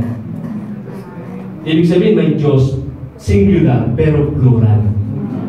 Ibig sabihin, isa, pero parang may kasama. Okay? Elohim yun eh, the plurality of God. Pero hindi mo maano yun, ang Trinity yun. No? Mahihirapan kang ipaliwanag yun. Okay? Anyway, mamaya bakit ko napuntusan yun? Ha? Sasabihin ko pa ba? Hindi na. Anyway, hindi ko alam kung kailangan kong sabihin, no? Yung Trinity, no? The Father, the Son, and the Holy Spirit. The doctrine of the Trinity is in the Old Testament and also in the New Testament. Kailangan matibay ka dyan. Kailangan alam mo rin paliwanag yung Trinity. Kasi pag hindi ko na ipaliwanag yung Trinity, kaya maraming nakukulto. Because they cannot explain the Trinity. The Father, one God, in three persons. The Father, the Son, and the Holy Spirit. Pag hindi na ipaliwanag yun ng tao, weak ang kanyang doctrine. So you need to be very clear on how to explain Trinity. Kaya yung Iglesia ni Cristo na dating Metodista, umalis siya sa pagiging Metodista. Kaya sabi niya, stop si Cristo, tao na lamang. Kasi hindi niya maipaliwanag. Ang oneness, hindi rin nila maipaliwanag ang Trinity. Mga Trinitarian yan. Kaya nung nahirapan silang i-explain po, dahil hindi nila ma-explain, naggumawa sila ng sarili nilang theology. We as Christians should, what? Be strong in our doctrine regarding Trinity. Amen? Hindi characters, ha? Trinity. The personhood of God. Hindi three persons in one God. One God in three persons.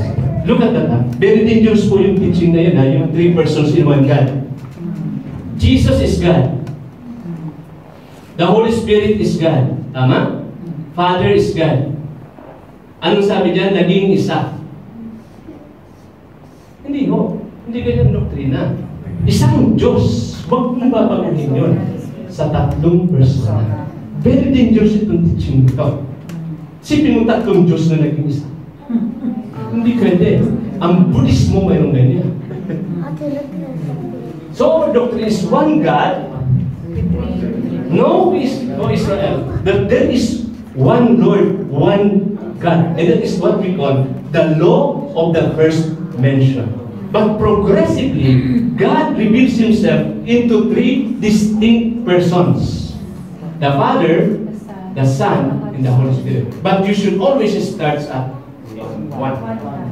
Para hindi tayo mapagkamalang tatlo ang Diyos. Ito ang dinidebate ng Iglesia ni Cristo. Tatlo ang Diyos nyo, hindi. Kaya pag nag-explain tayo, one God. Always start in one God. Huwag three persons. Hindi mo pwede balik na rin yun. Ang tawag yan, progressive revelation. Amen? But that starts first in one God. In three persons. Okay? Bakit tayo napunta dyan? Balik na tayo nila. Amen po. Baka hindi natin kayanin, no? Ito po ay 4 na taon sa Bible School. 2 taon sa Masteral. At 3 taon sa Doctorate. So So that is how you go to Bible school. If you want to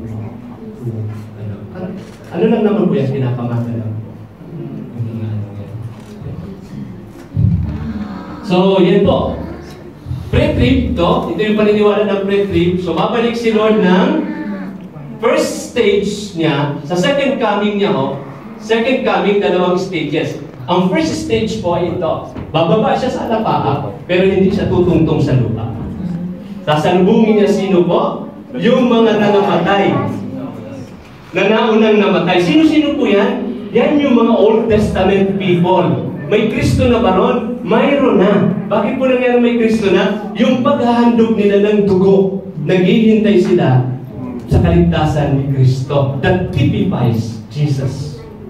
The Lamb of God who taketh away the sin of the world. So sa Old Testament po, nakatingin sila kay Jesus. Amen? Old Testament, nakatingin sila dito. Yung mata nila, andun. Amen?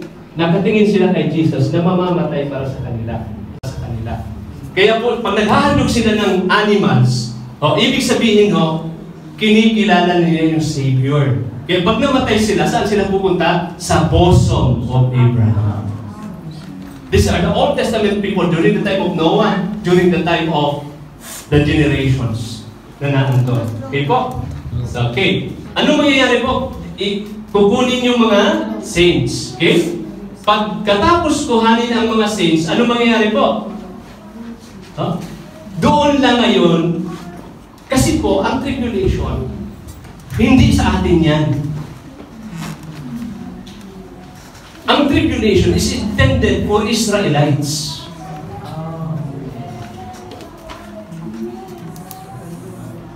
Okay? Kaya ang irarapture hindi Israelites. Sino na? Ang church. Bakit may tribulation pang Israelites? Bakit po? Kasi hindi nila natapos yung naalala niyo yung 70 years sila sa ano? 70 years sila sa Babylon. Bakit po sila 70 years sa Babylon? As Jeremiah prophesied that they will be captured and will be enslaved for 70 years. Then when Daniel saw it in Daniel chapter 9, sabi niya, ay, boy, ano na pala, 70 years na pala. Why the Israelites need to experience that kind of suffering for 70 years? Bakit po? First is they rejected to obey God and they are worshiping idols. But the main reason there is they forgot to celebrate the Sabbath day. Okay? So starting the time of King David, hindi na nila sinicelebrate yung Sabbath day. Yung every 7 years, okay? Yung isang taon dapat ay rest ang land. Diba? So, 70 years times 7, how many? 490 years. So, kailan nagsimula si David ng paghahari niya? Kailan po? 11 at 10? 76. Kailan totally na nasakop ang Judah? 586 BC. Ay, AD. Ito yung total, captivity. Complete captivity, BC. Okay? I-divide nyo po itong 490 ng 7. Ilan? 70. Yun ang kailangan nilang pagbayaran. They need to repay every year of Sabbath na hindi nila pinahalagahan. Kaya kailangan nilang masakop sila ng 70 years. Kaya lang napaaga yung labas nila.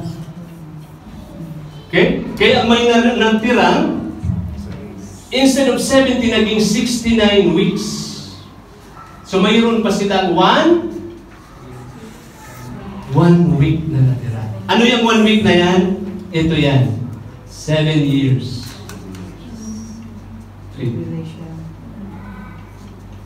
Because 1 week is equal to 7. Hindi pa sila tapos. Amen? Kailangan pagbayaran nila yun. Kaya po ang tribulation is not intended for the Christians. For for the church. It is intended for the Israelites.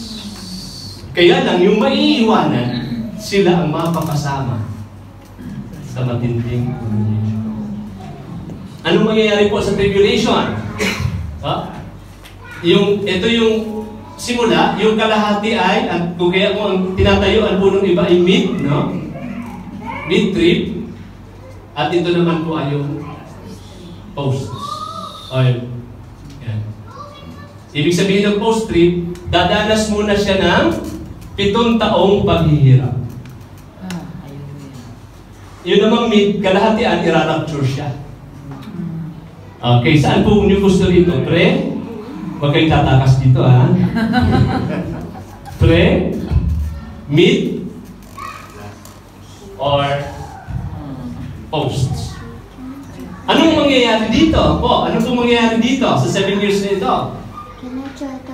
Anong mangyayari dyan sa 7 taong yan?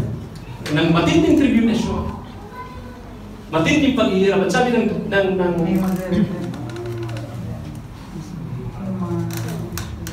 may magre-repent sa kanila. May magre-repent po. Sa Israelites. Israelites. Meron diyang 144,000 na may tatak.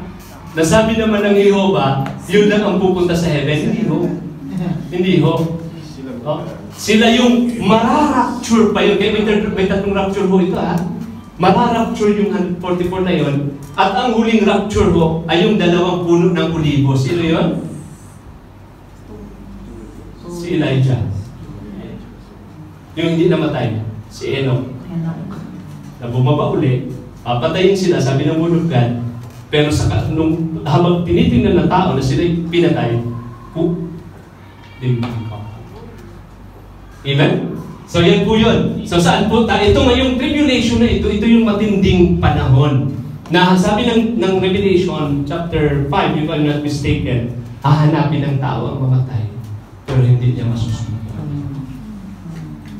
Andito na rin po yung tatakan ng 6 mark of the beast. No? Saan niya tatatak? Sa kamay? Sa noo? Sabi doon, hindi ka pwedeng mag-trade. Hindi ka pwedeng bumili, hindi ka pwedeng magbili. So, very, very nakakatakot ito kasi isipin niyo po, pag wala kang tatak, no?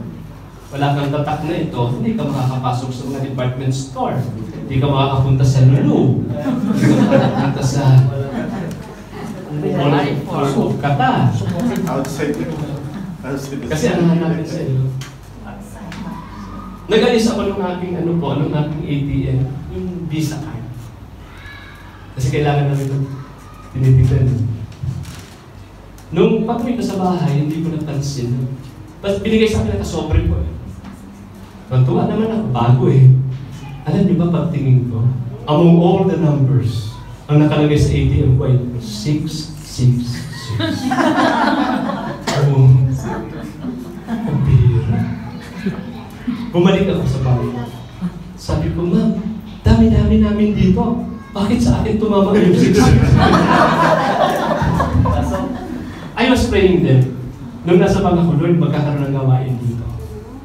I know magkakaroon ng gawain dito. Yun yung heart ko. Kaya baka siguro ginawang 666 kasi binalikan ko yung manager.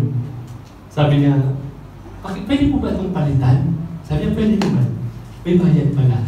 Sabi ko, sige, magbalik ko na. Kasi wala na akong panahon. Kaya dala akong card, 666. So dito po yung lahat na dito, yung beheading, no?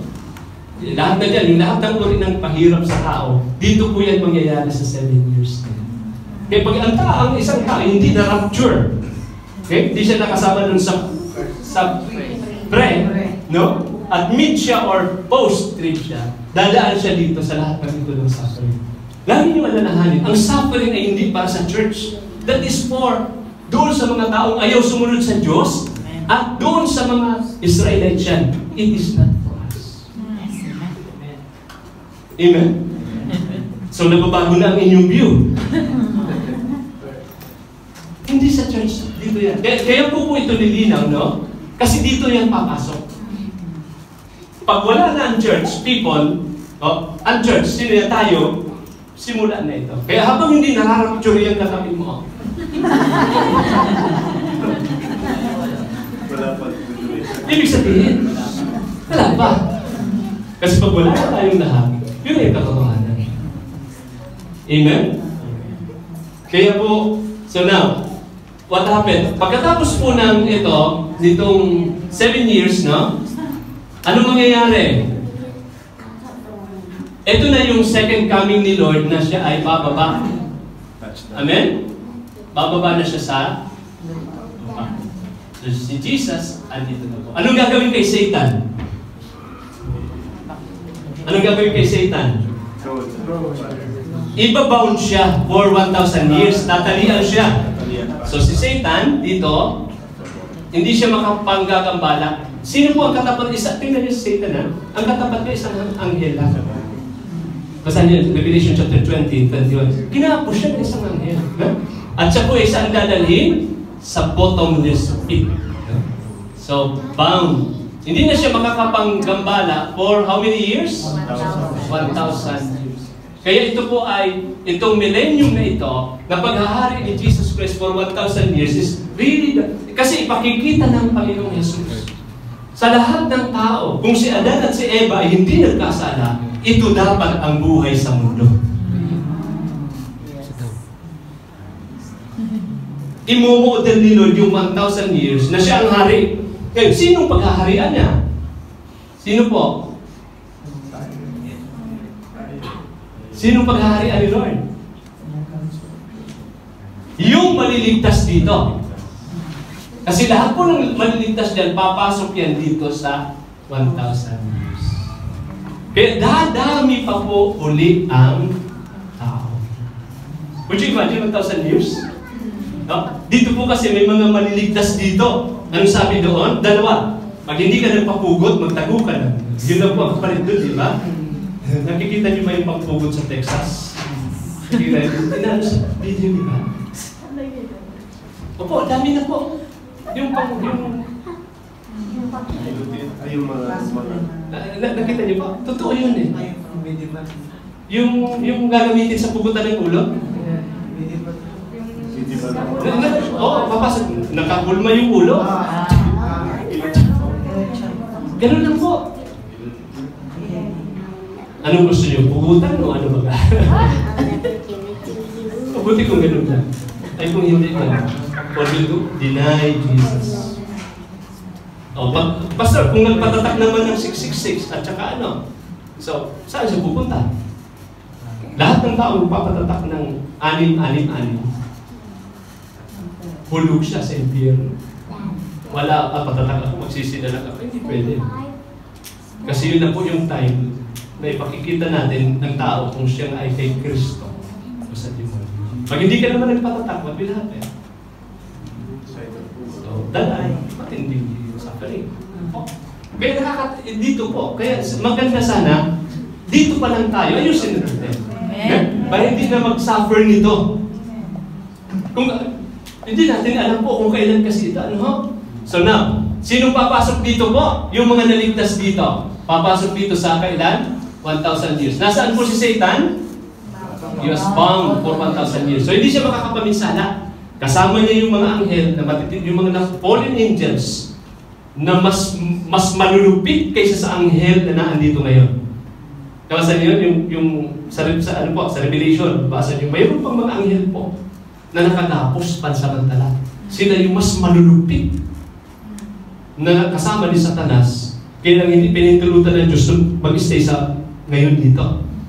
Okay, so 1,000 years of Christ. Ang tawag yan ay millennium. Kita niya sa Revelation. Amen? 1,000 taong payapa. So lahat ng tao ay, sinong kasama ni Lord? Yung mga na-rapture. Bababa sila. Kaya pag na-rapture tayo, saan tayo maghahari ng Panginoon? Kaya ngayon pala mag-exercise, mag-practice na tayo ng pagiging king. Amen? Revelation 1:6. Ano pa nawagan ng Panginoon sa atin? Kings and priests. 1 Peter 2:9. Tama ba? And has made us kings and priests. Bakit po ginawa natin? Kasi kasama ka maghahari ng Panginoon dito. Amen? 2 Corinthians, 1 Peter 2:9. But you are a chosen generation, a royal priesthood, a holy nation, His own special people, to proclaim the praises of Him who called you out of darkness into where? Sun. Amen? Di ba? Sarap po nun? Hallelujah! Kasama tayo maghahari ni Lord. Hindi naghahari-hari, at talagang hari. Kailangan. Kaya po, yung ating buhay, we need to learn how to rule. Yung kingdom life. Ano po? Kasi kasama tayo. At sabi dyan, mapalad ang nakasama sa unang pagkabuhay. Rapture yun eh. Sapagkat kailanman, hindi na sila mamamatay. Unang pagkabuhay yun. Amen? Kaya praise God. So, ano mangyayari po sa atin? Maghaharing kasama ni Lord. Then after 1,000 years, anong gagawin po? Pakakawalan si Satan. Freed from. For a while. Sinong kasama niya? Ang makakasama niya, yung mga anghel na iginapos pansamantala. At ang tawag dyan ay, ito yung Great Tribulation, 1,000 years, at ang tawag po dito ay ang tawag dyan, the Battle of Armageddon. Mababasa niyo sa Revelation 20 and 21. Ano po? So, dito po kasi sa 1,000 years na ito, yung mga papasok dito, marami dyan mga kasalanan pa rin. Amen? Kasi po, yung naligtas dito, sinful pa rin yun. Rebelde pa rin yun. Kaya na po, hindi sila pwede magrebelde kasi ang nagmamahala, ang naghahari, si Jesus. In full power and authority and control. Pero sabi doon, pag pinakawalan si Satan, yung mga rebelde rito, sasama kay Satan. Amen? Dito. Kaya matinding battle yun. Battle of Armageddon. Narinig niyo po yun? Basahin niyo lang. So, pagkatapos ng battle na yan, anong gagawin na po? Ano na mangyayari? Magagapi siya. Saan sila dadalhin? Si Satan? Saan na po? Satan? Saan lalagay? Yung lake of fire. Yan. Ito yung dagat-dagatang apoy na sabi doon siyang pangalawang kamatayan. Sinong kasama niya? Iluluwa ngayon yung nasa Hades. Sino po yung nasa Hades? Sila yung naandun sa yung bosom of Abraham. Tsaka yung sino yung naandun? Yung naandun sa place ng torment. So, ibig sabihin po, yung place of torment doon is just a temporary place. Then at the end, pag si Satan ibinulid na po sa dagat-dagatang apoy, sabi doon, iluluwa sila. At sila ibubulit sa dagat-dagatang apoy na siyang pangalawang kamatayan. Amen? So yun na po yung eternal na yun. Wala nang alisan doon. Diba? Pagkatapos nito, what will happen? Ito na po yung judgment of the nation. Okay? Hihiwalay na ang sheep at goat.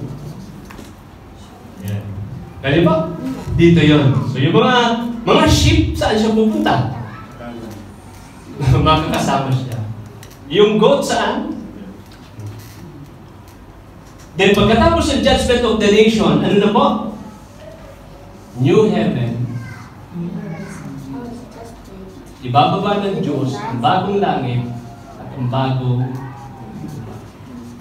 and this will be for all eternity. Anong gagawin sa mundo po? Gugulawin. Saan na tayo titira? Sa new heaven. Balikan natin. Sa rapture, ang unang kukuhanin ang church. Ang matitira, yung mga tao ay sumunod sa Diyos at ang buong Israelites. Pagkatapos ng rapture, kung meet sila, walang problema doon. Kung post, walang problema po doon. Dadaan ang 7 taong matinding paghihirap. Tribulation. Intended for whom? For Satan. They need to pay for another week. Yeah. Pagkatapos nun, sino ang mag-rule dito? Si Satan. For 7 years. Kaya po, ang mundo ito wala na ang Holy Spirit. Pag umalis ang Holy Spirit, 2 Thessalonians, pag umalis ang Spirit at umalis ang Church, okay? Sabi doon, pag binasa yung Thessalonians, may pumipigil. Sino yung pumipigil na yun? Kaya hindi pa nangyayari ito? Andito ka pa kasi. Andito pa ang Church. Andito pa ang Holy Spirit. Pero pagkatapos po nito, papasok ang 7 years tribulation. Si Satan yan, complete control. Full control ni Satan. Then after 7 years, what will happen? Jesus Christ will come, ibabound si Satan, then Jesus will reign for how many years? 1,000 years. People will still multiply. Okay, pagkatapos ng 1,000 years, what will happen po? Pakakawalan si Satan. Pag pinakawalan si Satan, together with the angels, yung malulupit na anghel, magkakaroon ng battle of the saints. Okay? Pagkatapos ng battle na yon, si Satan ay ibubulid saan?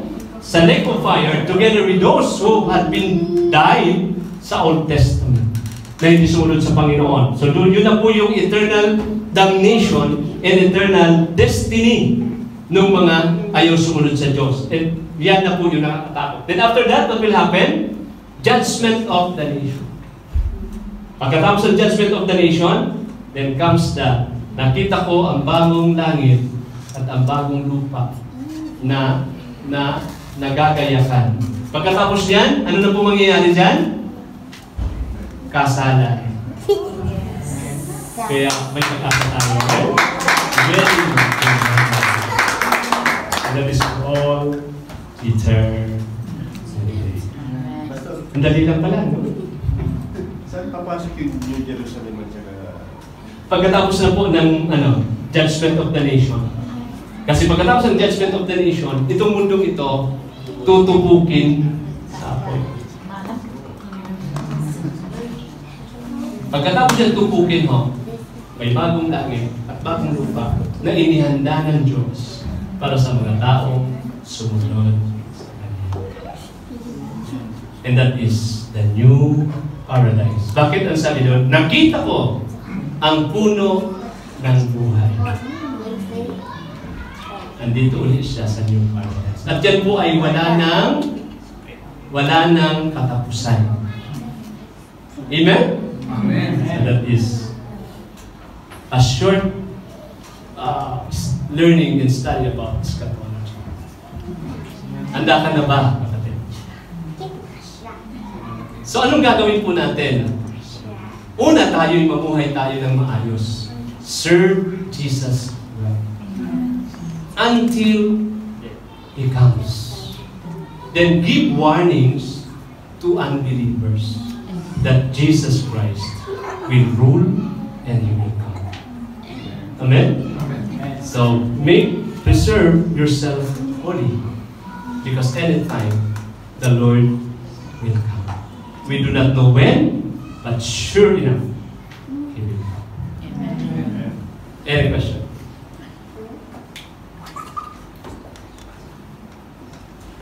Yung one word government.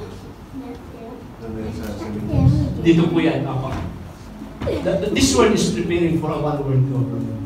No. Kasi po iti-take over niya, dito yan sa 7 years. Isang gobyerno lang. Because people thinks that will answer the economic problem, economy ng bansa. Kaya kailangan nila ng one word government. Dito rin po papasok yung abomination, no? Sa Jerusalem, no? Papasukin yung Jerusalem. At ito pa yung isang sign. Pag naitayo na yung temple. Saan siya nakalagay? Sa Mount Moriah. So, sino po ang nakalagay dito ngayon? Yung mosque. Tama? Kaya po ang Palestine, gusto nilang mahati ang Israel. Kasi yung kalahati niyan, andun yung kanilang mosque. Pero hindi pumayag ang Israel, diba? So, kailangan maalis yung mosque doon, yung sambahan ng Muslim, kasi kailangan itayo doon yung temple ng Jerusalem. At pag nangyari na yun, so that's the start. So yun na po hinihintay ng buong daigdig. All eyes are looking for the Lord. Kaya malapit na po. Okay? Any other question? Parang malungkot kayo. Kasi kinonsay siya basta.